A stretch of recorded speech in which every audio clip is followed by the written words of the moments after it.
Hi everyone, this is Social Change, lecture number 6. This accompanies the reading by Andersen, Chapter 10, Women, Power and Politics, pages 290 to 322. This is part 2. So, let's talk about women in the military and the status of women in the military. It was only in 1976 that women were first allowed into any of the military academies, and since then many things have changed, and the percentage of women in the US military today is 20%.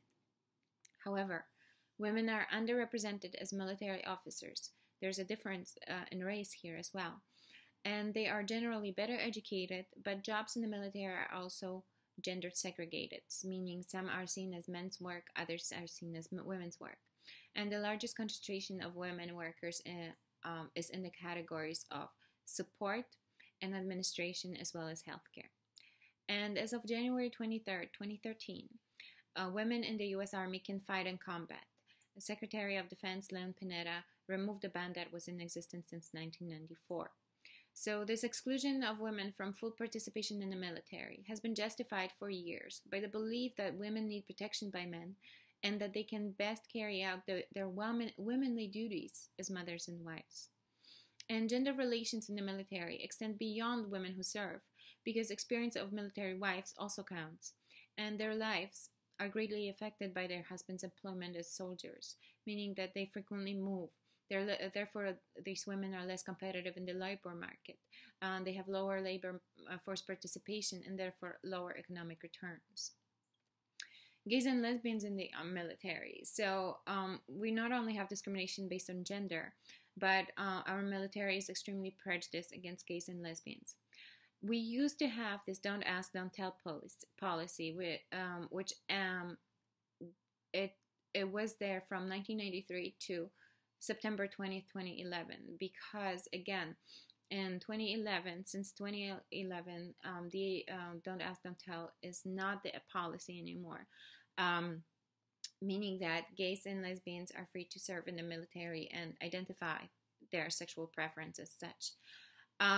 But those who oppose openly gay people in the military argue that presence of gays affects the morale of the troops and makes them less effective, because people argue that things like tight quarters where recruits live imply that gays and lesbians cannot control their sexuality because they live so close to heterosexuals. And this also assumes that gays and lesbians want to convert others to their lifestyle, like they want to change us. And of course, fear and misunderstanding about AIDS also fuels these homophobic ideas, because as I'm sure many of you have known, AIDS used to be called GRID, meaning gay-related immunodeficiency, until the 80s, where it became known as HIV/AIDS. Ironically, most harassment in the military doesn't involve gays and lesbians harassing heterosexual people, but actually it's a harassment of heterosexual men towards military women, right? And same ideas about exclusion based on sexuality were, of course, the used ones to exclude people based on their race. And although racial integration in the military has not been fully achieved, military is one of the most desegregated institutions in the nation. Feminism and militarism. So feminists have argued that military is not only discriminatory of women, but also of sexual minorities, that it is therefore a gendered institution, and that it embodies in its hierarchical form violence, force, and aggression, terms often associated with males. Not to mention that militaristic values also legitimate much of violence and sexual aggression against women. And we can see this because rape is often used as a common weapon of war. And in training practices, homophobic socialization forces military recruits to be tough, aggressive, and strong as a way of providing their masculine heterosexuality, as a way of proving, their masculine heterosexuality. Remember, we talked a little bit about this rethinking the political. So feminists have also argued with the meaning of political, that it should not only include formal electoral issues such as election politics or working for the government, but also should be extended to the private sphere, because we should see that personal as political as well. And this means that what women do in their daily lives can be seen as political as well. So such extension of the meaning would then include women's behavior, for example, women's community activism, their work in social services, their behavior as activists. Much of it comes from grassroots. Just because this behavior might be on the sidelines of mainstream politics, it does not make it any less political. Because this is not in the news, though. Because media reports that women are not interested in politics. They don't do politics, while the opposite is actually true. And portrayal of politics as the arena of men further leads other women to feel distanced and alienated from mainstream politics, especially by working class and poor women who are most disaffected by dominant institutions. And understanding full range of women's political behavior would also shed a light on the long-term activism of working women and women of color who have been made invisible in our recorded history. So let's talk a little bit about the women's movement, or so-called feminist movement.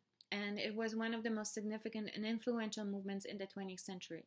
And although many women, even today, are sometimes reluctant to call themselves feminists, majority of people in the U.S. support the values and programs that the women's movement has encouraged and supported. So I include three pictures here. One is Betty Friedan, whose book The Feminine Mystique starts the so-called second wave of feminism. Then we have the Rosie Riveter, who says, we can do it, right? Women's power. And the last one is Gloria Steinem, who is also a very prominent figure in the feminist movement of the 1960s. So, American feminism in the 19th century. Let's talk about the first wave of feminism. So, in the US, early feminists were women who advocated for equal rights of women to education. Although that was, of course, a class issue, since not every woman had the resources to go to and to have an education. However, roots of this movement lie also in the abolitionist movement and the efforts of African Americans and white women and men to struggle for the abolition of slavery and women's rights. June 19, 1848, Seneca Falls, New York, first Women's Rights Convention, where the Declaration of Sentiments, which is named after the Declaration of Independence, is signed by 300 attendees. It declared all men and women are created equal and argued for inalienable rights for all genders. There were 12 resolutions that were passed, one of which granted the women the right to vote. And the convention has since been named the official beginning of the women's suffrage movement in the U.S. This is the first wave of feminism.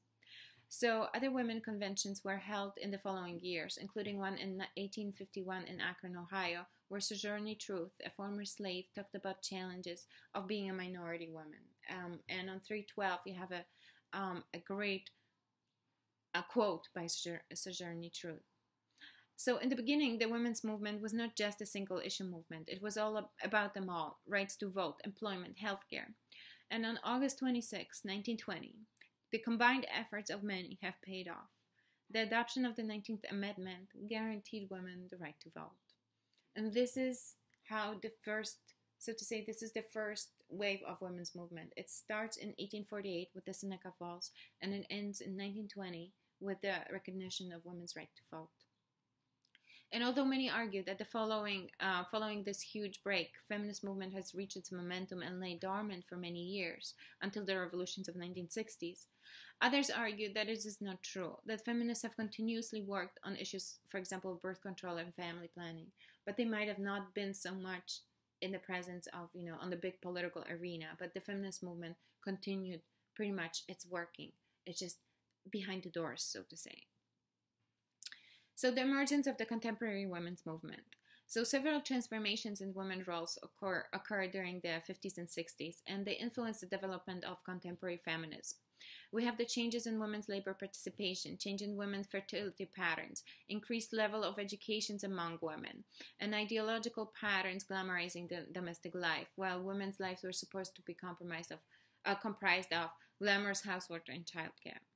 In 1963, Betty Friedan publishes The Feminine Mystique, a bestseller that talks about the problem that has no name, the isolation that many women felt when pushed to be only mothers and wives. In addition to crises in the domestic lives, many women were at the same time working and complained about the second shift, the fact that a working woman had to spend another 20 hours working at home, cooking, cleaning, taking care of husband, on top of her 40 hours at work. Women were also experiencing discrimination at work. And President Kennedy, in a very political move, appoints a Presidential Commission on the Status of Women, which is headed by Eleanor Roosevelt. And Commission's report was the basis for what became the Equal Pay Act of 1963, which required men and women receiving the same pay for the same work. And of course, the enforcement of the law was another issue. In any case, feminism and the civil rights movement. So working in the civil rights movement, many white women saw their own oppression and similar to the racial discrimination against which they were organizing. But civil rights movement also caused many white people to examine oppression they caused and redefine their relationship to dominant institutions in society. And feminism of black women emerged under similar conditions, but in the 19th century, black women's politics were much more situated in their anti-racist activities. And white women tend to see themselves as oppressed as a sexual group, but it's important to note that African American and minority women are more likely to see race, class, and gender exploitation as intersecting in their lives. So the second wave of feminism, again, by 1960, feminism in the US has become a widespread national movement, often called the second wave. And like I said, the 19th century was the first wave. It was a movement of diverse origins, philosophies, and strategies, for change. And we have two major branches that evolve in that women's movement. We have the women's rights or liberal feminism, and we have women's liberation or radical feminism. So women's rights, liberal feminists argues for equal rights strategy, working to extend equal rights to women through legal reform and anti-discrimination policies. They argue basically to work together with the law system to create laws and regulations that allow women equal participation, meaning working with the system. Women's liberation argued that the root of inequality lies in patriarchy, that we live in the systematic dominance of men over women in society, and therefore no amount of laws and regulation is actually going to help it. We have to scrape the system and start from the beginning. I also want to note that African American women didn't fully embrace the feminist position of white women because white women tended to see all men as the problem and were less sensitive to the class and race differences among men that gave them differential access to power. So feminism for the 21st century? Today, when we talk about feminism, we talk about race, class, and gender as intersecting. The 1990s brought new challenges, meaning we have the post-feminist generation. Backlash against feminism happened, both from media and the rise of the new religious and political right. Some argued that feminism is no longer necessary. It's a thing of the past. We have the stereotypes of feminism that started to pop up, that, anti-male, lesbian, humorless, and politically correct, and that made feminism unapproachable for many women. Rise of religious and political rights, talking about the traditional family values that kind of go against what feminism is all about. But the influence of those factors led feminists to lose ground on important issues such as abortion rights, gay and lesbian rights, and even governmental support for women and their kids. It also generated a climate less tolerant and of diversity. However, I think today, feminism is still very important, and many women, they might not say they're feminists, they agree with the overall equal rights agenda. And those women who grew up in the 80s and 90s have different experiences of feminism than their generation before had.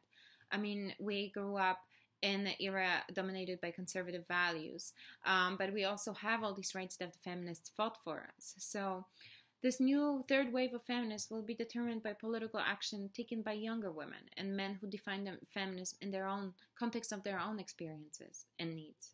And who I mean by that is you. All right. Thank you, guys. I'll talk to you soon.